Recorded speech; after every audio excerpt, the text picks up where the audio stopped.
You ever keep something to yourself for so long, you start wondering if maybe it didn't happen at all? Like, maybe you've been carrying around a dream, a half memory, and over the years, it's picked up weight and detail until it feels real. I thought about that a lot, and every time I start to convince myself it was just my imagination. I'll hear something, or smell that cold, damp air you only get near the marshes, or see a light in the distance that makes my stomach just drop. And I'll remember all of it, in order, clearly, far too clearly for it to be a dream. I've never told anyone, not properly at least. Not because I'm scared people won't believe me. I already know they won't. But because part of me doesn't really want to speak it out loud. I was 24 and it happened out in the Norfolk marshes. Back then, I didn't need much reason to leave town. A few bad days at work, a row with someone, bills stacking up. I'd just vanish for a bit. Tent in the boot, sleeping bag, torch, enough tin food to last for a few days. I called them thinking trips, but really, they were running trips.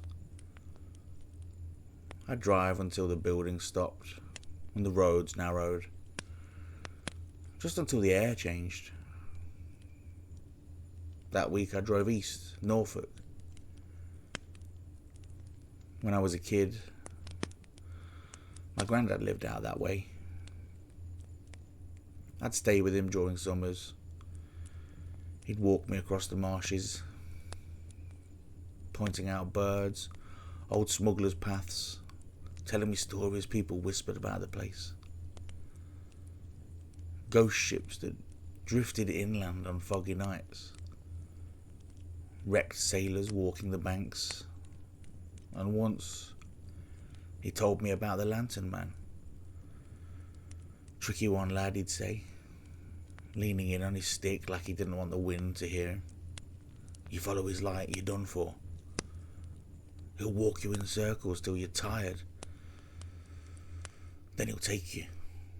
If he ever looks straight at you, you look away. Do you hear that? Don't look back. I was a kid.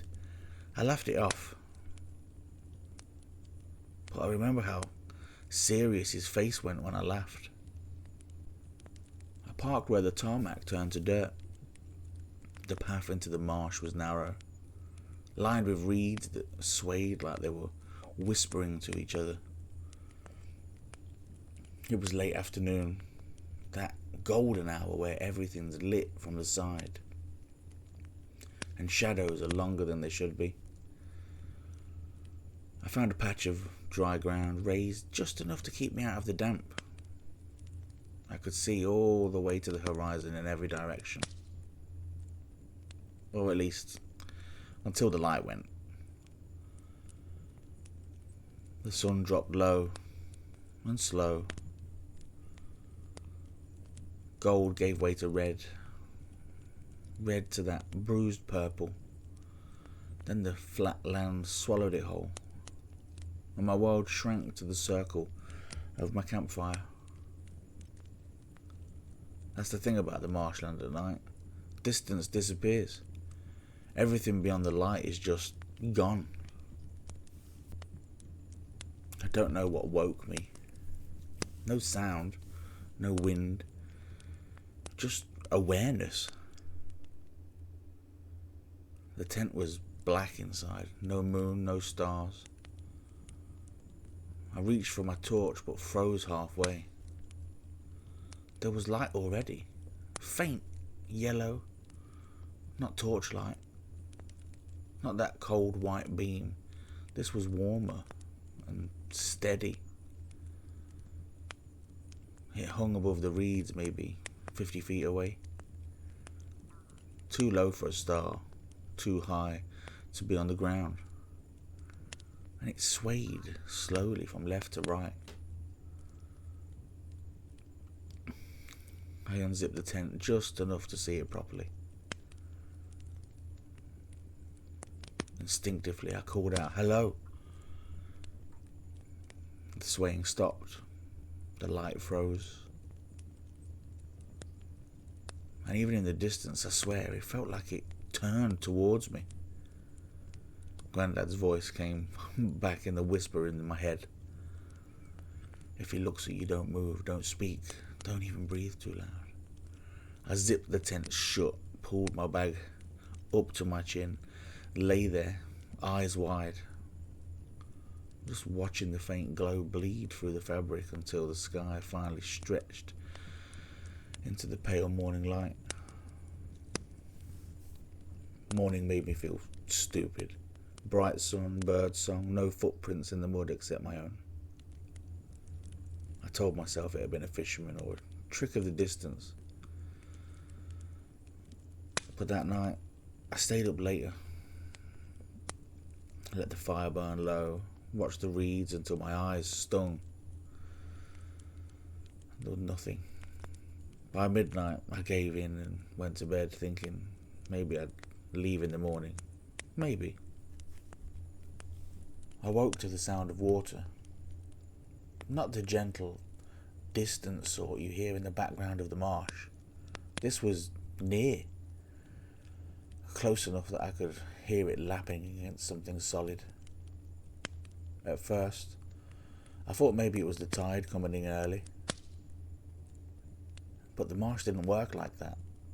The water was supposed to be still, flat, almost featureless. I lay there, eyes half open in the dark, telling myself it was just the wind pushing through the reeds. But then the tapping came. It was slow, irregular, not mechanical, not like wood on wood, but organic, like a stick or a cane being pressed into the soft ground. And then, through the fabric, I saw it again. That glow, warmer than torchlight, too steady for a flame in the open wind. About 30 feet away, half hidden by reeds. I told myself not to move.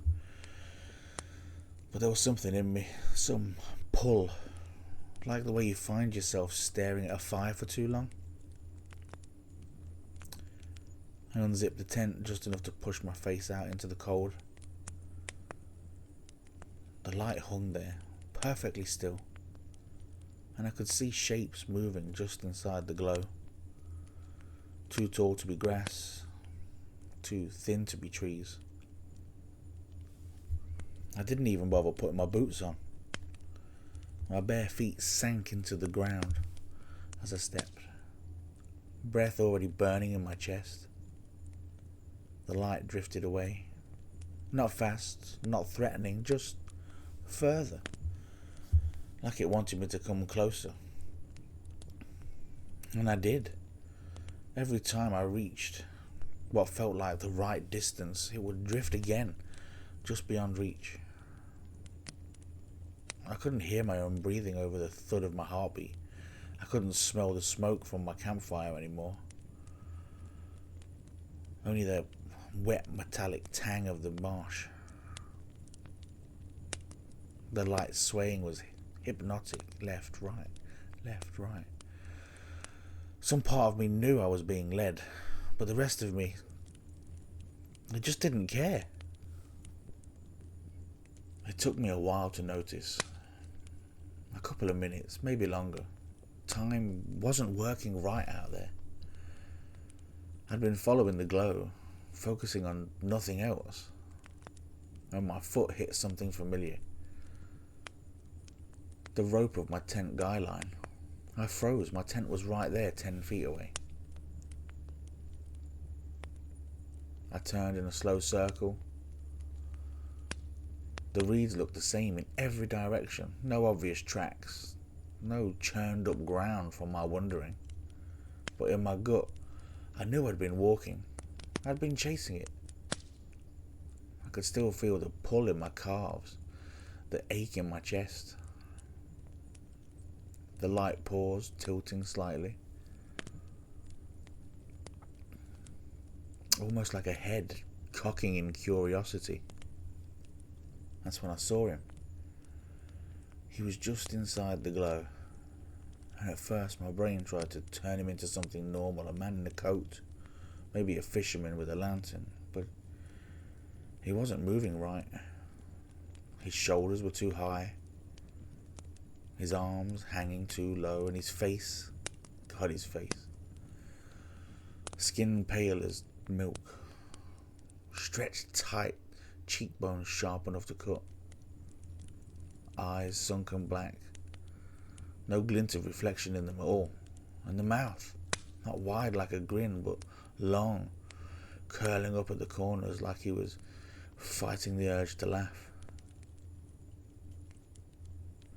He raised one hand, long fingers, too long, curled slowly toward himself, beckoning me closer. The air between us felt thick, my ears popped, like you're going up a mountain, and my feet, I swear to you, they took a half step forward without me even telling them to. The glow just suddenly flared, just for a second, so bright I had to squint, and then it was gone. Nothing but blackness. I spun in place, trying to catch a glimpse, but there was no movement, no rustle of reeds, no fading light. It wasn't like he'd walked away. It was like he'd been cut out of the world entirely. I stumbled back into my tent and zipped it shut so fast I caught the skin of my hand in the teeth. Didn't even bother with the sleeping bag. I just sat there cross-legged listening. At some point, I must have laid down. I kept my eyes on the curve of the tent ceiling, just watching the faint grey seep back into the sky as it began to lighten. When the first bird called, I nearly cried. And when I finally unzipped the tent, the marsh looked exactly as it had before. Quiet, still, harmless. But I knew better. I knew he was still out there, and I knew somehow that he'd been just playing with me. The sun was barely up. Just a faint pale glow. But it was enough. I moved quickly. No time to eat. No appetite anyway. My hands trembling as I struggled with the tent poles. I just didn't want to linger. Every second spent in that place felt like a second closer to losing what was left of my sanity. Finally, with the tent packed away, I made my way to the car. By the time I reached the path, the gravel crunched underfoot. I paused at the edge of the clearing and glanced back. Just a glance. I knew it was foolish, but I couldn't stop myself. The reeds swayed in a gentle breeze. Just long, thin stalks bending like ghostly fingers. And then, just for a heartbeat, deep within the thick marsh grass, there it was again. That eerie glow. A faint, flickering light that seemed to pulse softly. It was the lantern man, or whatever I'd been chasing. Well, or had been chasing me. That light lingered just for a moment, as if waiting. Then, like a candle snuffed out by a sudden gust, it vanished. A chill ran down my spine despite the sun rising.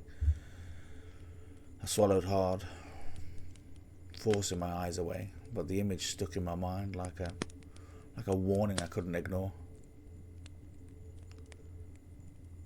Climbed in the car, locked the door, heart just hammering, wondering if I was finally free.